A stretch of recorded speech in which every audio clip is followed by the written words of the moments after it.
Salam sejahtera, saya Audrey Ure, Nur Hidayana, dan Muhammad Nizam akan membentangkan kesan sosial revolusi perindustrian di Eropa.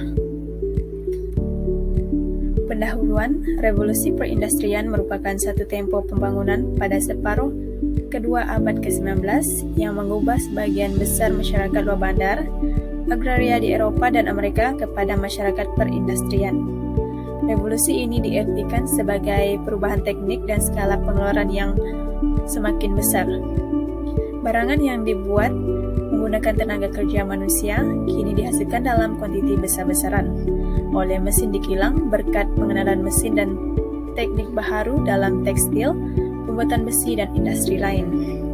Keadaan ini juga turut didorong oleh penggunaan kuasa wab yang mengubah corak kehidupan pada revolusi perindustrian yang bermula di Britain dan merebak ke seluruh dunia, termasuk Amerika Syarikat menjelang 1830-an.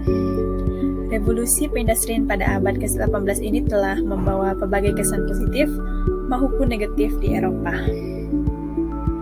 Antara salah satu kesan sosial terhadap Eropa oleh revolusi perindustrian adalah kemunculan golongan bangsawan. Kesannya adalah kemunculan golongan bangsawan, pemilik tanah, pedagang, tukang, dan petani. Golongan kelas pertengahan ini terdiri daripada pemilik kilang, peniaga, ahli perbankan, peguam, dan jurutera. Selain itu, golongan ini berkeinginan dan bersedia menerima risiko untuk mendapatkan kekayaan. Pertumbuhan ekonomi England telah meningkatkan pendapatan dan kedudukan kelas pertengahan. Di samping itu, kewujudan mereka telah membawa perubahan yang amat besar dalam sistem hierarki di Eropa.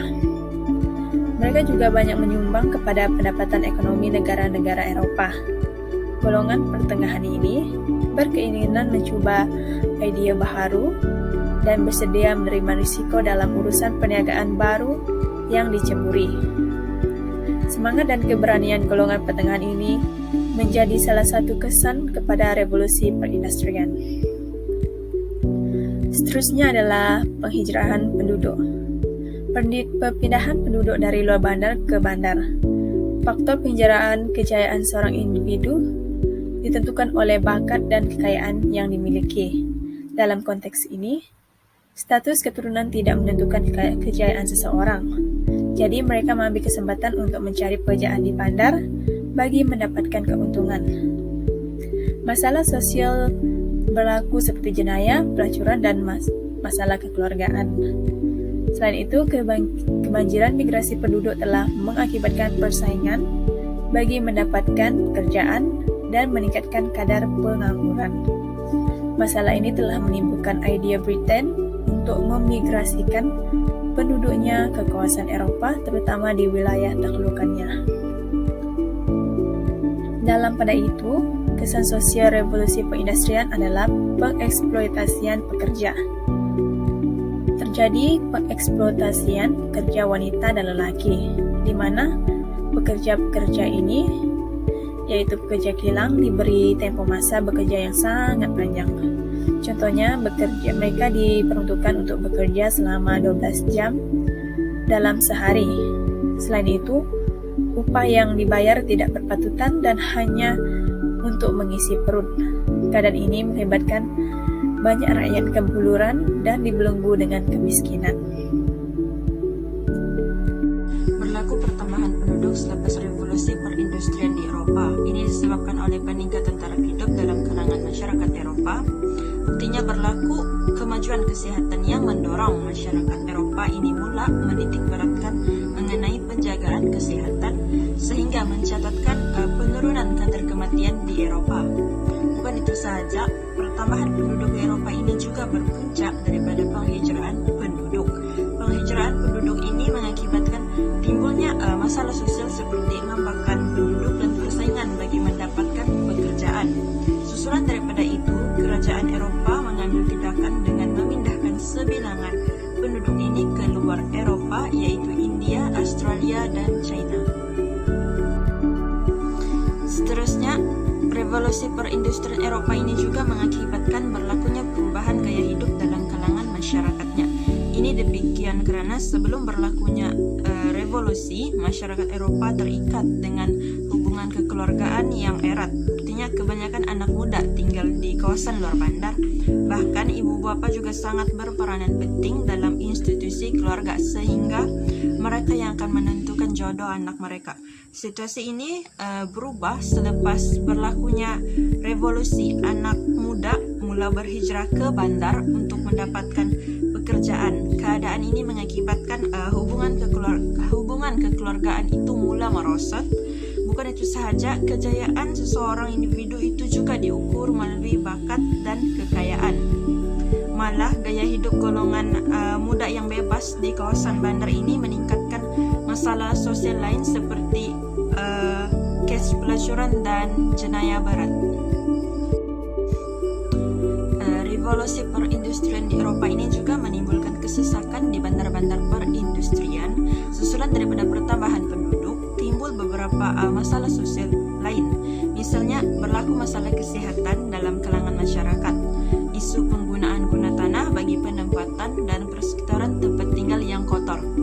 Apabila masyarakat mulai terdedah pada persekitaran yang kotor, maka ini dapat meningkatkan masalah kesehatan dan penyakit berjangkit seperti kolera, taun, dan batuk kering. Perubahan struktur sempadan negara. Pemerintah yang mementingkan keberkesanan revolusi perindustrian demi negara mereka ini bertindak untuk meluaskan empayar dengan melakukan beberapa siri peperangan untuk meluaskan lagi kekuasaan mereka.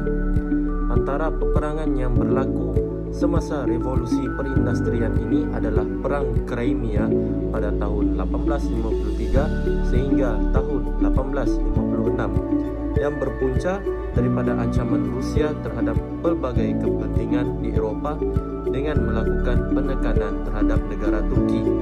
Selain itu, Perang Prancis-Jerman pada tahun 1870 sehingga 1871 juga menyaksikan konflik yang berlaku antara Empire Prancis kedua dan di antara gabungan Jerman Utara.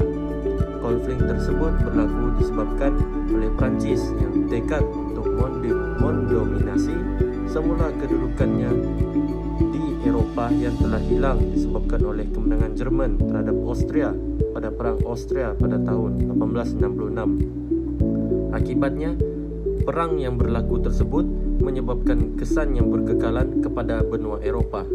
Ketidakseimbangan kuasa di Eropah menyebabkan sempadan negara juga berubah-ubah dan menyebabkan struktur sosial di Eropah turut berubah-ubah kerana dicampur adukkan dengan dasar yang dilakukan oleh sesebuah kerajaan negara tersebut.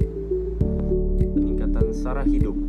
Salah satu perubahan penting terhadap sosial masyarakat Eropah pada revolusi perindustrian adalah berkaitan taraf hidup, upah dan juga harga serta corak penggunaan perbelanjaan adalah kriteria yang digunakan sebagai alat mengukur sesebuah taraf kehidupan seseorang.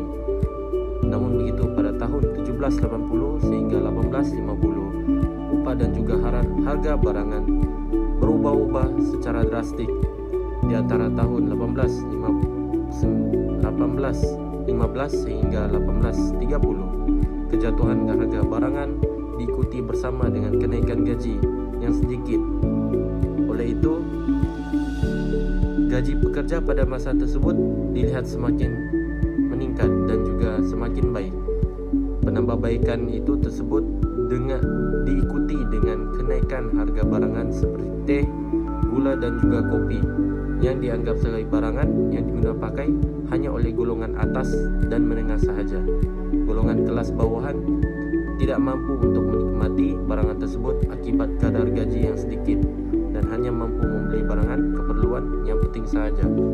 Oleh itu, dapat dilihat bahawa kadar gaji yang diterima oleh seseorang pekerja pada tahun 1815 hingga 1830 meningkat secara baik dan menyebabkan kuasa beli mereka semakin meningkat. Namun begitu, peningkatan gaji tersebut tidak begitu besar kerana khususnya pekerja di industri perkilangan juga mempunyai masalah tempat tinggal yang dilihat tidak begitu selesa. selesa, sumber makanan yang terhad, serta tahap kesehatan yang tidak baik. Oleh itu, walaupun pekerja-pekerja tersebut menikmati gaji yang tinggi, namun begitu, keperluan asas mereka tidak dapat dipenuhi kerana harga barangan masih di tingkat yang tinggi dan mereka tidak mampu untuk membeli barangan tersebut untuk meneruskan kehidupan mereka. Usaha pembaharuan struktur masa bekerja. Usaha tersebut adalah untuk memperbaiki keadaan sistem industri yang semakin teruk yang bukan saja dilakukan untuk kelas pekerja saja, namun ianya dilakukan oleh beberapa ahli pemikir serta individu yang membawa ideologi pembaharuan di peringkat perundangan dan juga pemilik kilang. Mereka tersebut berusaha berkempen bagi membawa satu pembaharuan dengan mengutuk serta membidas dengan lantang terhadap kekejaman yang dilakukan oleh sektor kilang perindustrian terhadap penderaan kanak-kanak. Oleh itu, usaha membendung kekejaman tersebut adalah dengan kelulusan undang-undang iaitu Akta Kilang di Britain di antara 1802 sehingga 1819 yang menyatakan bahawa buruh adalah terhad kepada kanak-kanak yang berusia 9 sehingga 16 tahun sahaja dan hanya boleh bekerja selama 12 jam, manakala pengambilan buruh kanak-kanak yang berusia di bawah 9 tahun adalah tidak dibenarkan. Selain itu, undang-undang tersebut juga menyatakan bahawa kanak-kanak digalakkan untuk menerima pendidikan semasa bekerja. Namun begitu, undang-undang tersebut hanya boleh dipakai oleh buruh di kilang kapas sahaja. Oleh itu, satu akta juga digubal dan diaktakan sekali lagi, iaitu Akta 10 jam untuk memberikan kanak-kanak dan wanita untuk bekerja selama 10 jam sahaja. Pada tahun 1842, Akta Lombong juga menghapuskan segala buruh kanak-kanak dan wanita daripada bekerja di Lombong Arang Batu. Ini membawa satu perubahan yang drastik dalam meningkatkan taraf wanita dan juga kanak-kanak daripada bekerja sebagai buruh kasar dan memberikan kelebihan kepada kaum lelaki untuk bekerja demi menyara kehidupan keluarga mereka. Kesimpulannya, revolusi perindustrian telah membawa kepada perubahan yang cukup ketara dalam kehidupan masyarakat di England. Revolusi industri yang melanda pada abad ke-19 telah membawa impak terhadap perkembangan ekonomi, sosial dan politik masyarakat Eropah. Sebelum revolusi perindustrian, corak kehidupan masyarakat hanya berasaskan sara diri dan perniagaan secara kecil-kecilan. Namun, perkembangan teknologi kini telah mendorong kepada peningkatan pengeluaran produk yang akan diekspor ke luar negara. Perubahan ini telah dibawa kekal ke hari ini dan di mana telah mengubah kehidupan mereka menjadi lebih berjaya dalam pelbagai bidang. Oleh itu, kita perlulah mengambil iktibar dan kejayaan negara Britain dan Eropah untuk memajukan juga status negara kita.